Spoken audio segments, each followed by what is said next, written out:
გამარჯობა, მე ვარ ანა და ეს არის ვლოგი თურქეთიდან. ამ ვიდეოში მოგიყვებით სტამბოლის ფასების შესახებ, ამიტომ განვიხილოთ კვლავ ბიუჯეტურია თუ არა დასვენება ამ ქვეყანაში. ჩვენ გეგმა მდგომარეობს გეგმის არქონაში, რადგან მივდივართ 6 ადამიანი და მოგზაურობაც საკმაოდ სპონტანურად ჩაინიშნა.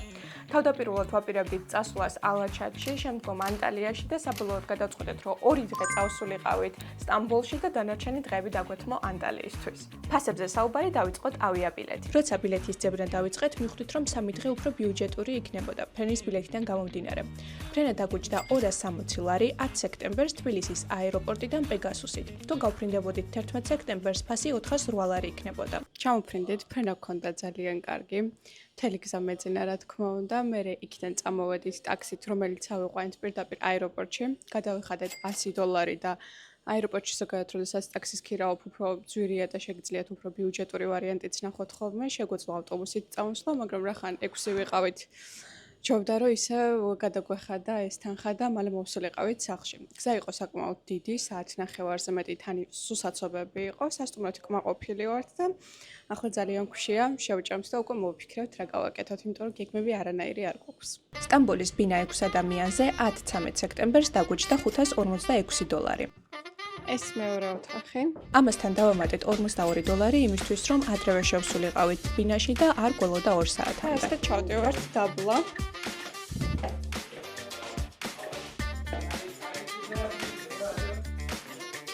არის სამზარეულო.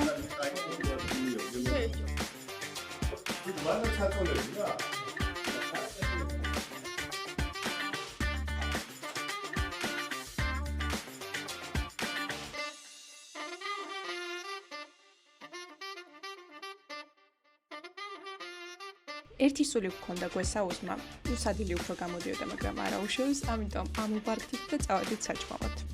ახლა დავაგემოვნებთ სამზარეულოს და ვიტყვით ყველაზე მეტად რა მოგვეწონა.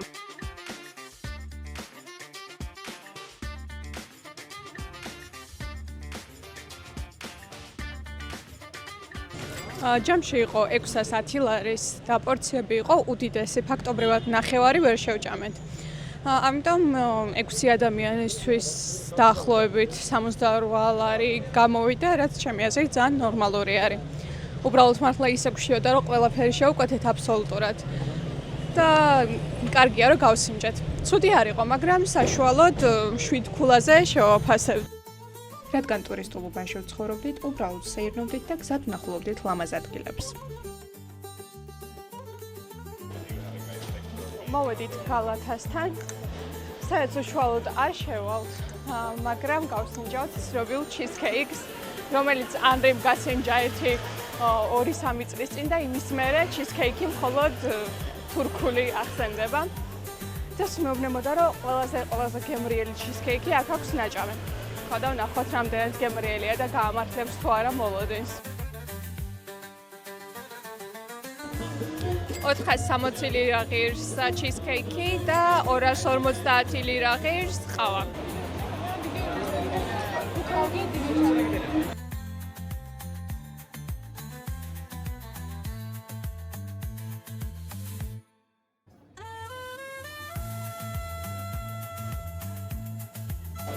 მართლა უგემრიელი ეს cheesecake-ია და cheesecake-თან ერთად ყავაც ძალიან გემრიელია.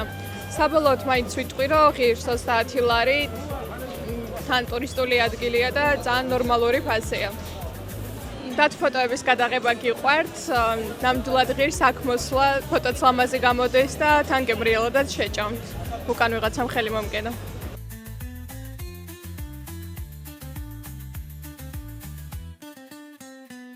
გამოვედით სანაპიროზე, ძალიან ლამაზი არის და იმის აღნიშვნა მინდა, რომ მიუხედავად იმისა, რომ სექტემბერი არის 27 გრადუსია ახლა. საკმაოდ ცხელა. გვეგონა რომ უფრო გრილი ამინდები იქნებოდა და ამიტომ წამოვიღეთ გრძელმკლავიანებიც, მაგრამ არ დაგვჭირდება. გვეშინოდა ცუდი ამინდების და იმედი გქონდა რომ ანტალიაში მაინც იქნებოდა სიცხე, მაგრამ აქაც საკმაოდ ცხელა. გავსინჯეთ რაღაცა ზღრობა სასმელი, რომელიც არავის არ მოგვეწონა და გადავაგდეთ. და ახლა სეირნობთ.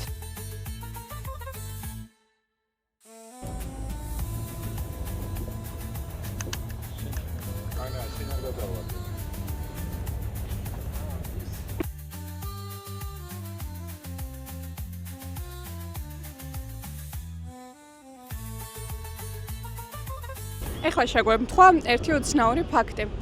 მოსვლები ვართ სანაპიროსთან და სანაპირო ხაზზე არსად ალკოჰოლი არ იყიდება. შეიძლება დაკავშირებული არის უსაფრთხოებასთან, ზუსტად არ ვიცი.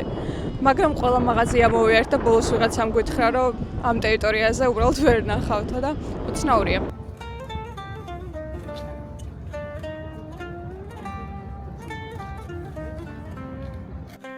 მოვედით სახლში, ძალიან დაღლილები ფეხით წამოვედით და სადღაც 25 წუთი დაგვჭირდა თან აღმართ დავდიოდით და ახლა უბრალოდ დავისვენებთ და გავატაროთ ხვალინდელი დღეც ერთად. გათენდა 11 სექტემბერი, საკმაოდ ცუდი ამბებით, იმიტომ რომ გეცვდინებათ ალბათ ჩარლი კირკი გარდაიცვალა. მესტყვები არ მყოფნის ასეთი სიმხეცე და რა ადამიანბავი შეიძლება გაუხარდეს საერთოდ. ამ თემაზე ანრის უნდა ვიდეოს ჩაწერა, ამიტომ ჩემი მიკროფონი გადადის ანრისთან, აქაც კი უნდა იმუშაოს. ამიტომ ცადოთ ანრის გარეშე და მიკროფონის გარეშე ვლოგის გაგრძელება. მივდივართ საფუძმეზე. ძალიან მქშია და თან გუშინ ყავა ვიყიდეთ, რომ დილით დაგვალიათ, საშინელი გემოქონდა. მე განახევს რა ყავა იყო და არ ვიყიდოთ არასდროს.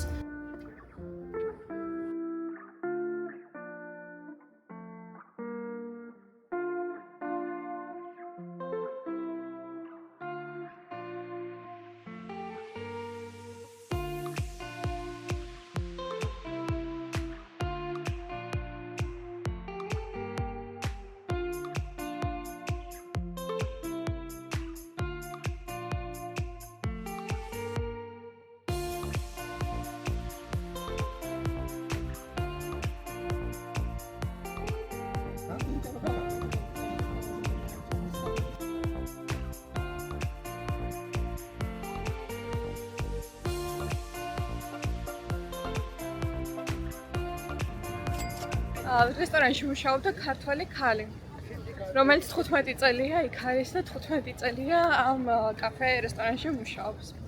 საჭმელი იყო გემრიელი. ფასებს რაც შეეხება, კაცზე გამოგვივიდა 46 ლარი, რაც ჩემი აზრით ნორმალური ფასია.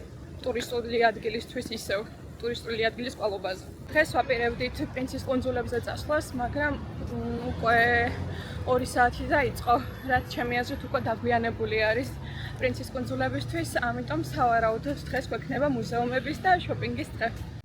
დოლმაბაღჩას ბილეთები ავიღეთ ონლაინ და 49 ლარი და აღმოჩნდა რომ მუშაობს 5 საათამდე, ახლა არის 4:28 წუთი და ძლივს ვიპოვეთ ტაქსი.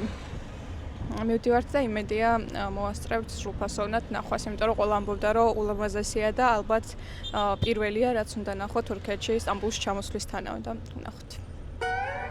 ტაქსი არის ძალიან იაფი, სახლიდან აქამდე მოსასვლელად გადავიხადეთ 9 ლარი, მაგრამ საცობები არის საშუალო და დარჩენილი გვაქვს საათი და 20 წუთი.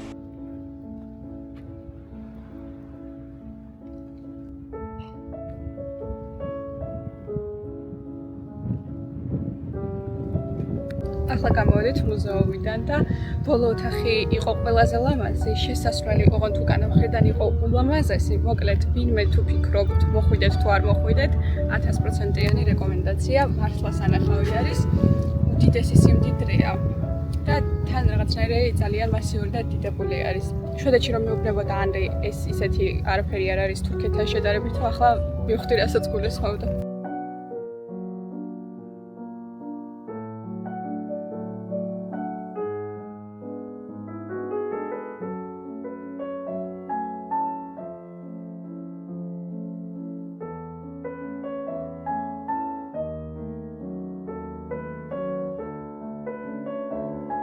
შევხვდებით, გავიდეთ ტაქსიმზე და ვიშოპინგოთ.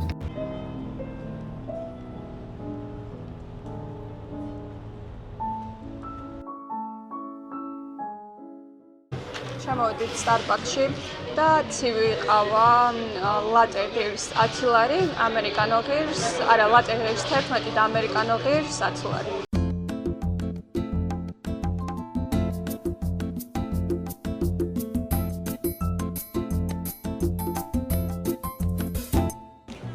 ჩვენი შოპინგი დღევანდელი იყო საკმაოდ ნაყოფიერი.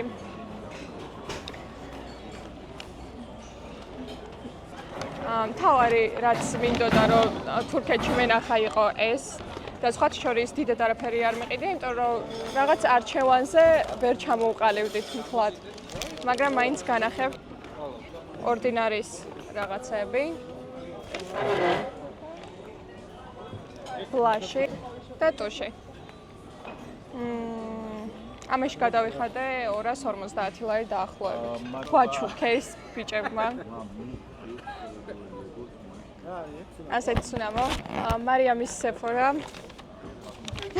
მარიამ რამბავია. აუ ჩამოყალიბი. ერთი კი, აი მარიამი არჩევს. 2 4 5 ორდინარის პროდუქტი და ეს არის ძალიან კარგი თუ დაგაინტერესებთ. დედასთვის საჩუქრად ავიღეთ ასეთ ჩანთა და ჩემთვის ავიღე მარი, ერთი მენი ვინები. პოლოში ავიღე ის წითელი ზედა, რომელიც ვიდეოში მეცვა და ასევე თეთრი და იქით დევს კიდე ერთი დიდი პარკი.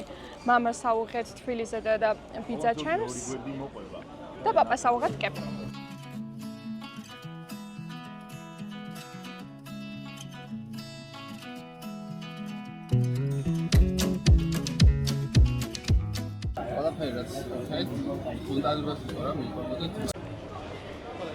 როგორც გავარკვიეთ, ბოსფორის ტურზე გასვლა 12 საათამდე არის შესაძლებელი. ახლა არის 10:25 წუთი. წავალთ სახლში, დავტოვებთ პარკებს, გამოვიცვლით ალბათ და შევეცდებით რომ მიუსწროთ ტურს.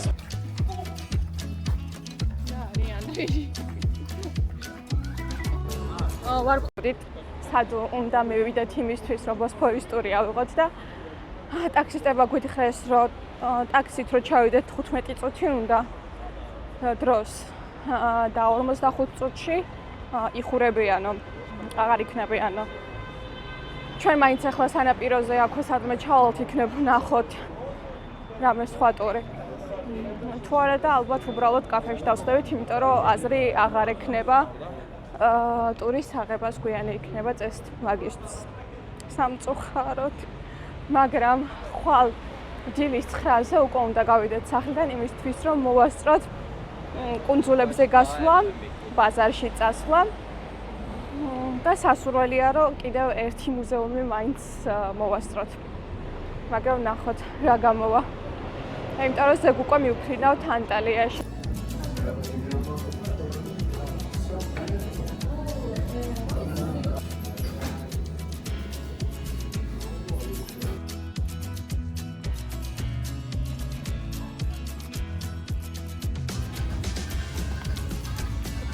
ასე გველოდება ანრი, სანამ ჩვენ ფოტოებს ვიღებთ. აღმოჩნდა, რომ ტურისტთვის ნამდვილად გვიანი არის. ამიტომ უბრალოდ ვსეირნობთ ბულვარში. ლამაზია ძალიან და თან მთვარი არის უმამაზესად.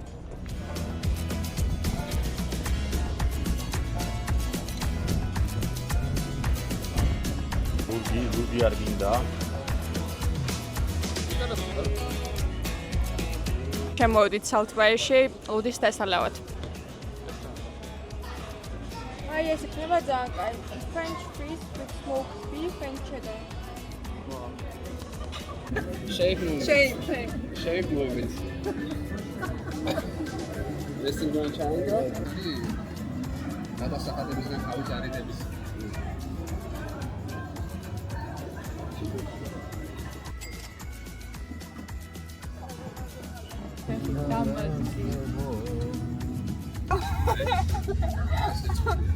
დღეს 12 სექტემბერია. 10 საათი ხდებოდა ჩვენ უკვე მზად ვართ. დღეს ვიწყებთ ადრიდან, იმიტომ რომ ყველაფერი მოვასწროთ, რაც გეგმაში გვაქვს. ახლა წავალთ ალბათ ვისაუზმებთ, მერე ავიღებთ კუნძულების ტურს და ვნახავთ სამივე კუნძულს. იმედია და დღის გეგმაში გვაქვს კიდევ ბაზარში წასვლა. ყველაფრის ფასი კიდევ ვიდეოს განმავლობაში გეტყვით.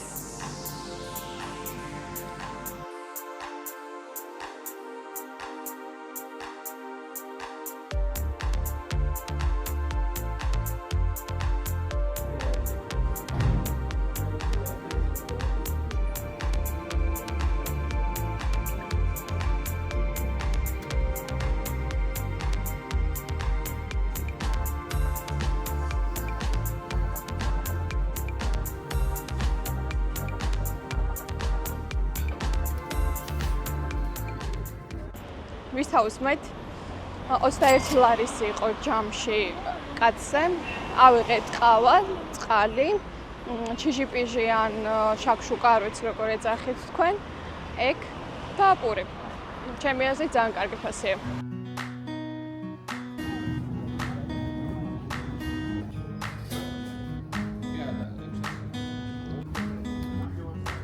პირველ კონსულზე გასვლა ღირდა დაახლოებით 8 ლარი და არ იღებენ ბარათს, ამიტომ თუ აქ მოხვალთ, უნდა იქონიოთ ქეში.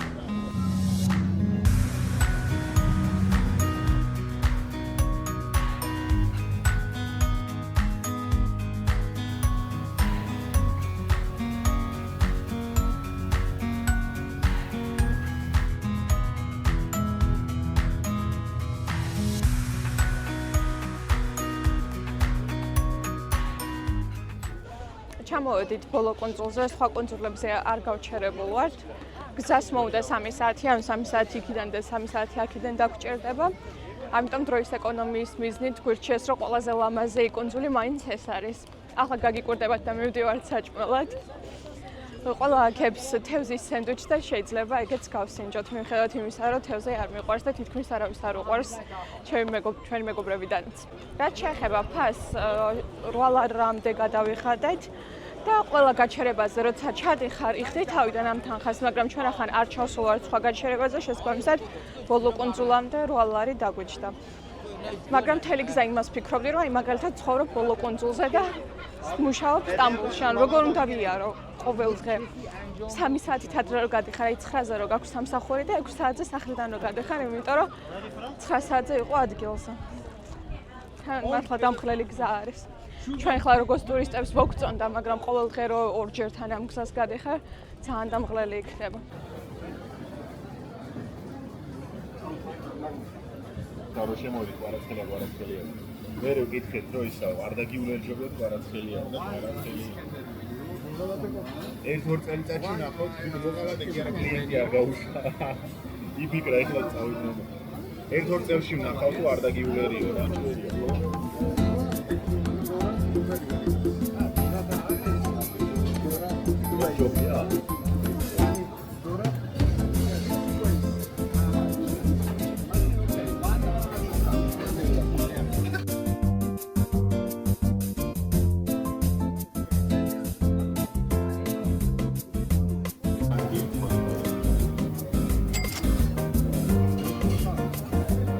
ძალიან გამწვანებული კონსოლია, ლამაზი სახლები დგას, მოვლილი, თუმცა ძირითადი დაკეტილია, როგორც ჩვენს სეზონზე ჩამოდიან ხოლმე, ალბათ დაჩის ვარიანტი აქვთ. ამიტომ, რა ვიცი, ძალიან ცარიელი არის ქუჩები.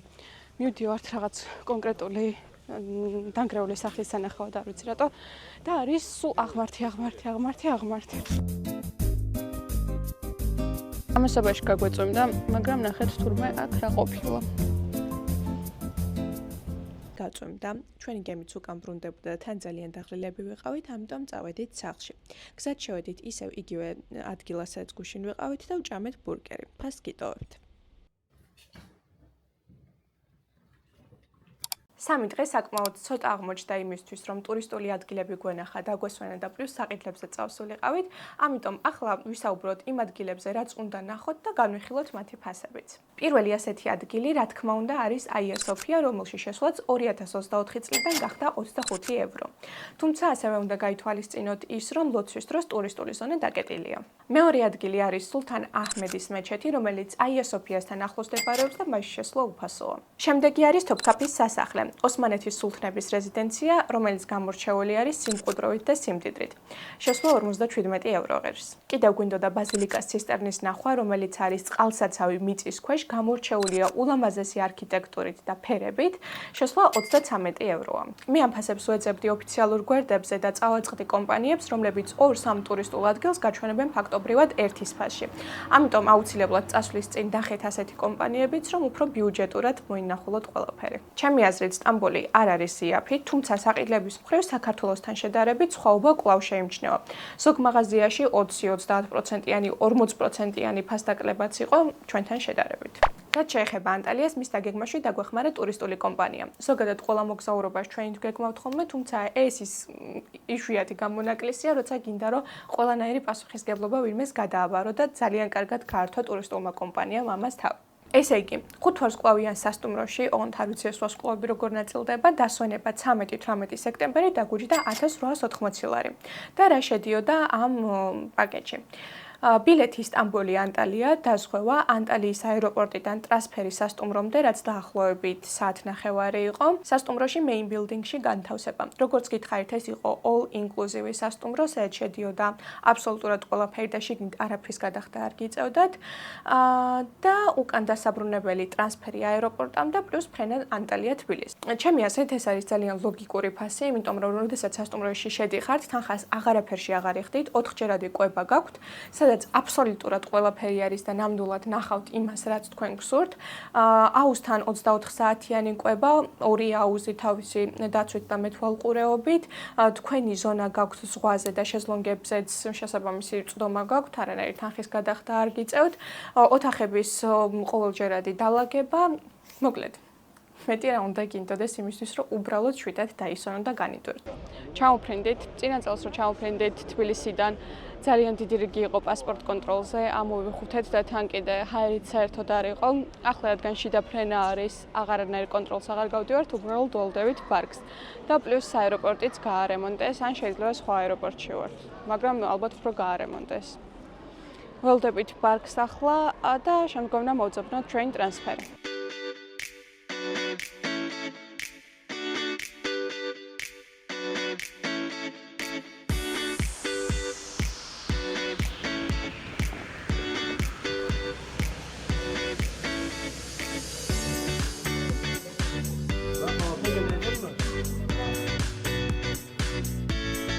გავიარეთ რეგისტრაცია და უცებ ისაუზმეთ და მე დავასრულოთო, სამაჯურები მოგცეს უბრალოდ საუზმე სრულდება და ახლა ვისაუზმებთ, თან ნახავთ როგორი სამზარეულო აქვთ.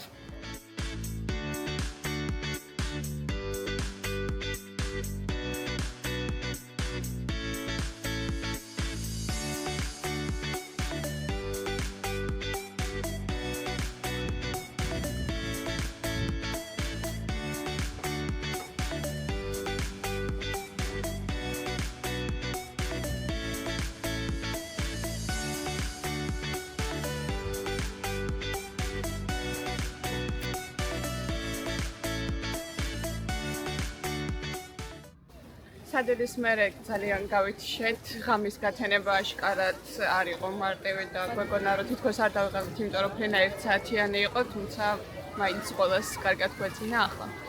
ჩამოვედით აუზთან, მაგრამ უკვე მისე ჩადის და დავალდებით მერე ვარშავსა.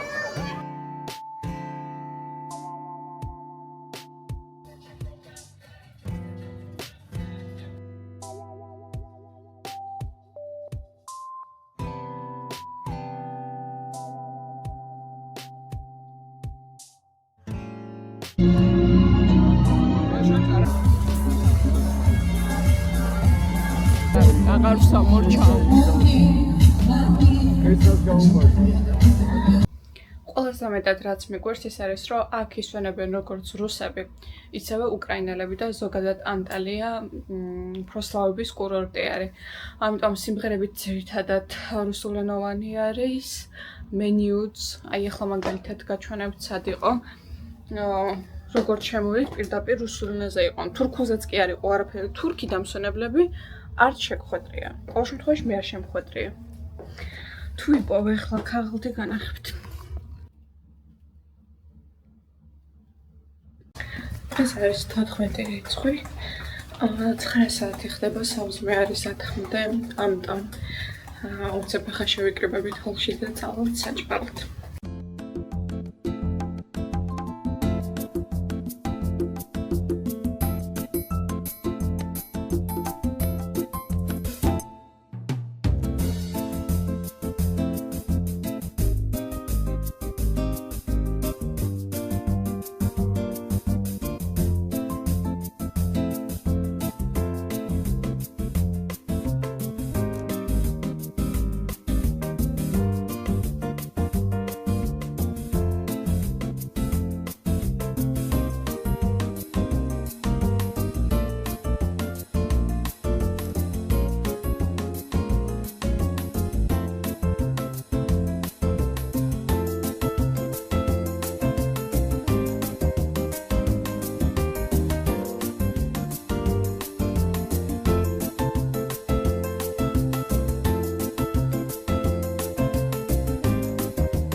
ალექსო, რამდენი ქულით შეაფასებ ყვებას აქ?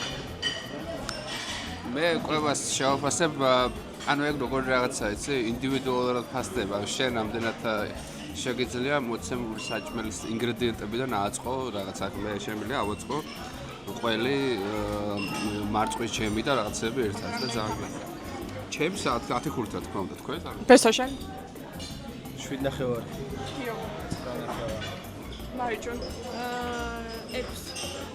ანდრე შენ? 8. მე შევაფასებ, ხო, 7 ან 8.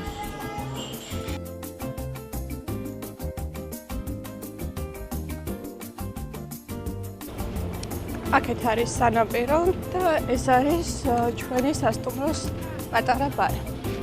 აქ ამზადებენ შაურმას. აქეთ არის ცივი წყალი ყოველთვის და აქეთ არის სასმელების ბარი. ესა ჩვენი სასტუმროს დასაჯდომებია. აქეთ არის დუში. და აქეთ თამაშობენ ხოლმე. რას თამაშობთ ხოლმე აქეთ? Trembos. Ping-pongs? მართლა? მე მგონა აქ თამაშობ.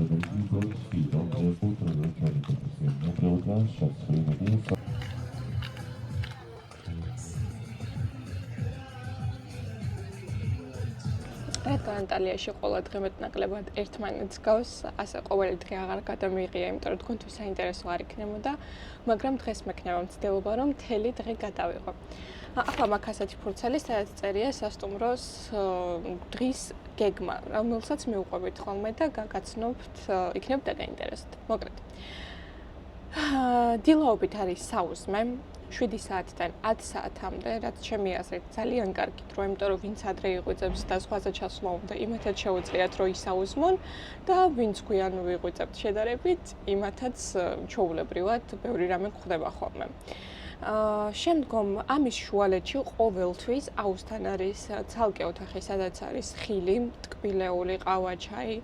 ბარი 24 საათი ფაქტობრივად ღია სხვა წერტილში და ასევე ჩვენ გვაქვს ზღვის სანაპირო, სადაც არის სასმელების ბარი და არის შაურმების ბარიც და ხილის კიდევ. შემდგომ მოდის უკვე სადილი, რომელიც არის 12:30-დან 14:30-მდე და ვახშამი არის 18:30-დან 20:30-მდე, მაგრამ ამასთან ერთად არის კიდევ გვიანი ვახშამი, რომელიც არის 23 საათიდან 00 საათამდე. და კიდევ გაითვალისწინეთ ის რომ ყოველთვის არის ღია ამ ბარი, ან შეგიძლიათ ტკბილეული ჭამოთ, ხილი და ასე შემდგომ. კვება არის all inclusive, რაც იმას გულისხმობს, რომ როგორც ყველანაირი კვება, რაც ახლა ჩამოთვალე, ასევე სასმელი არის სრულიად უფასო. ერთადერთი თურქული ყავა იყო ფასიანი და მეტი ვერც ვიხსენებ რა იყო ფასიანი. თურქული ყავა იყო ფასიანი, თუ კიდევ ცალკე მოგინდებოდა, თორემ ჩვეულებრივი ყავა არის უფასო. ჩვენ დავესწარით წყლის იოგას, რომელიც ტარდებოდა აუზში და ძალიან კარგი ტრენერი ყავს, რომელიც არის ტრენერიც, მასწავლებელი, ყველაფერი არის, აბსოლუტურად ყველა წერტილში ხდება ხოლმე და გცნობს 6-ივეს უკვე სახელზე, ზოგი სახელიც დაიმახსოვრა და სადაც ვხედავს ხოლმე, ყვირესო ჯორჯია და ჩვენ გვქონთ ცალკე კრებს და გვაძალებს ხოლმე, რომ მივიღოთ ყველაფერში მონაწილეობა. სხვათა შორის სახალისო არის ძალიან, მე მომეწონა წყლის იოგა და შესაძლოა კიდე შევერთებოდ, მაგრამ გარუჩო მირჩევნია. გავდივართ ხოლმე დილაობით ზღვაზე და შემდგომ მოვდივართ აუზზე და შუადღის მერე აღარ ჩავდივართ ძირითადად აღარ ზღვაზე და აღარც აუზზე გვძინავს და ვემზადებით უკვე საღამოსთვის. საღამოს ამოს თამაშობთ, ან ვესწრებით ხოლმე აქაურ კონცერტებს და წინა სასტუმროში არ მომწონდა ძალიან ბავშვური იყო. აქაც არის ხოლმე ბავშვების საღამოები, მაგრამ აი მაგალითად გუშინ წინ იყო ჯექსონის საღამო, რომელიც იყო მართლა ულამაზესი და ვერ წარმოვიდგენდი, რომ თითქოს აი ესეთ სასტუმროში შეიძლება მსგავსი დონის, მაღალი დონის მოცეკვავეები დაიქირავ, მაგრამ სანახაობრივად იყო მართლა 10-დან 9. ერთქულას დავაკლებდი იმის გამო რომ ამ სასტუმროში არის, თუმცა ცუდი სასტუმრო არ არის, ამას არ ვამბობ უბრალოდ. სხვა ისეთი არაფერი, გასართობები სხვადასხვანაირი არის, ბიჭები თამაშობენ ხოლმე პინგ-პონგს, თამაშობენ მიზანში სროლას და შუადღეს ერთობიან ხოლმე, როცა ჩვენ გვძინავს. ამიტომ მათ ვკითხოთ, როგორ მოსწონთ მსგავსი გასართობები. თქვენ ჩვენ უკან ხედავთ ხედს, რომელიც არის ძალიან ლამაზი, მთებზე გადის ხედი. ცუდი არის ზღვის ხედი არ გვაქვს, მაგრამ არა უშავს, ესეც კარგი არის, იმიტომ რომ დიდ დროს მაინც არ ვატარებთ ხოლმე აივანზე. აივნიანი სასტუმრომ რომ აგვეყო დავამატეთ თითქმის 100 ლარი, იმიტომ რომ ტანსწმელი უნდა სადმე შრებოდეს და აივანი ამ დროს არის საუკეთესო ვარიანტი და მხოლოდ ამიტომ ავიღეთ აივნიანი ნომრები. ვინც სიგარეტს ეწევა, იმათვისაც რა თქმა უნდა საჭირო იქნება. ნომრები არის კარგი, ყოველდღე ალაგებენ, ყოველდღე გვიცვლიან, დაგვიდებენ შამპუნებს, გელებს და ასე შემდგომ. სულთა სასტუმროა, საჭმელიც ჩემი აზრით ყველა ნახავს რაღაც თავის მოსაწონს, ამიტომ ძალიან ნორმალურია.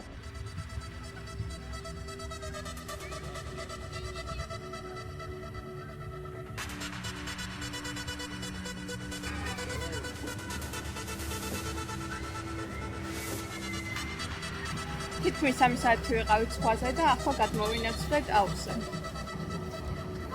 აქეთ ამ მხარეს არის მეორე აუზი. თავისი შეზლონგებით და აქეთ არის ბარი, სადაც აუზის წოლის დროს შეგიძლია რაღაცაები აიღო. ახლა უკვე არის სადილის დრო. ამიტომ მივდივართ სადილზე.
საათამდე ვიყავით აუზზე. მთელი დღე გავატარეთ ჯერ ზღვაზე, მე აუზზე და შუალედებში უბრალოდ ჭამდით. ეხლა ვიბანავეთ, დავისვენებთ და მე ჩავდივართ ვახშამზე. ნახოთ, საღამოს როგორ გავატარებთ. 7 უკლია 15 და პუნქტუალურად მივდივართ სავახშმო 15 წუთის დაგვიანებით.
ვინმე ადრე დავადა გავუვიდა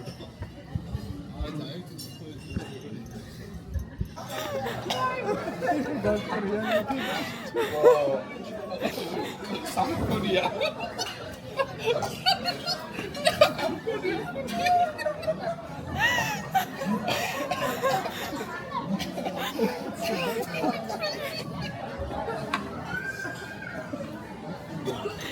გავდივართ მოსასვენებელ ზონაში, სადაც ვაპირებთ, რომ ვითამაშოთ Uno.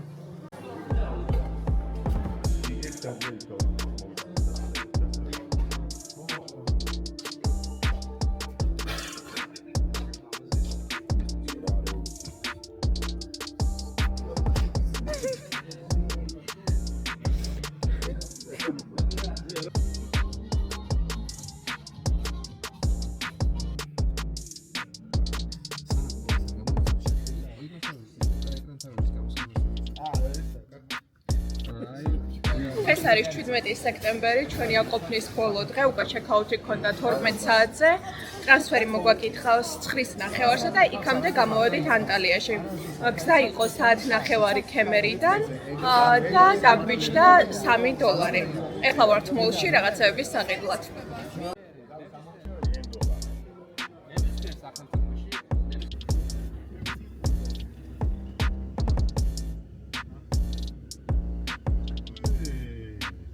საბოლოოდ მინდა ვთქვა, რომ თურქეთში დასვენება ჩემი აზრით იაფი არ გამოდის. თუმცა საქართველოს ფასებთან შედარებით კვლავ ბიუჯეტურია, განსაკუთრებით ანტალია. თანაც თანხას იხდით სრულ კომფორტში და მომსახურების უმაღლეს ხარისხში. რას ფიქრობთ თქვენ, დამიწერეთ კომენტარებში.